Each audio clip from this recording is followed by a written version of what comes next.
रवि और नंदिनी की पहली मुलाकात कॉलेज के पुस्तकालय में हुई थी। रवि एक शांत और गंभीर लड़का था, जबकि नंदिनी हंसमुख और जिंदगी से भरपूर थी। दोनों की सोच और स्वभाव बिल्कुल अलग था, फिर भी वे एक दूसरे की ओर खींचने लगे। उनकी दोस्ती धीरे धीरे प्यार में बदल गई। रवि हर वक्त नंदिनी की देखभाल करता और नंदिनी रवि के चेहरे पर मुस्कान लाने की हर मुमकिन कोशिश करती। एक दिन रवि ने नंदिनी को एक पुराने मंदिर में बुलाया। उसने गुलाब का फूल देते हुए कहा, नंदिनी, तुम मेरी जिंदगी की सबसे बड़ी खुशी हो। क्या तुम हमेशा मेरे साथ रहोगी? नंदिनी की आंखें खुशी से भर आईं और उसने हाँ कह दिया। दोनों ने वादा किया कि चाहे जो भी हो, वे एक दूसरे का साथ कभी नहीं छोड़ेंगे। लेकिन किस्मत को कुछ और ही मंजूर था। कुछ महीने बाद नंदिनी को बार बार चक्कर आने लगे। रवि उसे डॉक्टर के पास ले गया और रिपोर्ट्स ने उनकी दुनिया हिलाकर रख दी। नंदिनी को ब्रेन ट्यूमर था और वह अंतिम स्टेज पर था। डॉक्टर ने कहा कि उसके पास सिर्फ कुछ महीने ही बाकी हैं। रवि ने खुद को टूटने नहीं दिया। उसने नंदिनी को इस सच्चाई से दूर रखने का फैसला किया। वह हर दिन उसे हंसाने की कोशिश करता,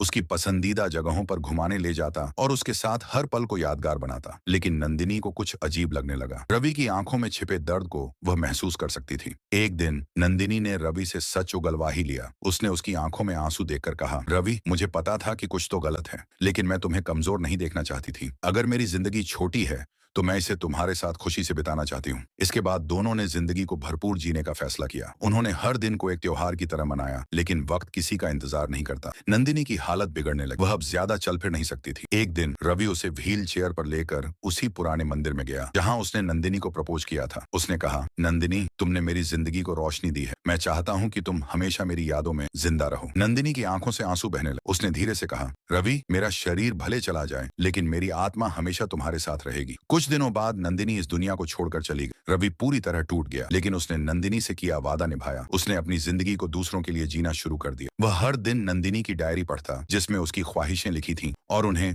पूरा करने की कोशिश करता। यह कहानी अधूरी थी, लेकिन नंदिनी के प्यार ने रवि को जिंदगी का एक नया मतलब दे दिया। उनकी मोहब्बत भले ही अधूरी रही, लेकिन वह अमर बन गई। दोस्तों, अगर आपको यह वीडियो पसंद आया है तो इसे लाइक करना, कमेंट करना और चैनल को सब्सक्राइब कर देना।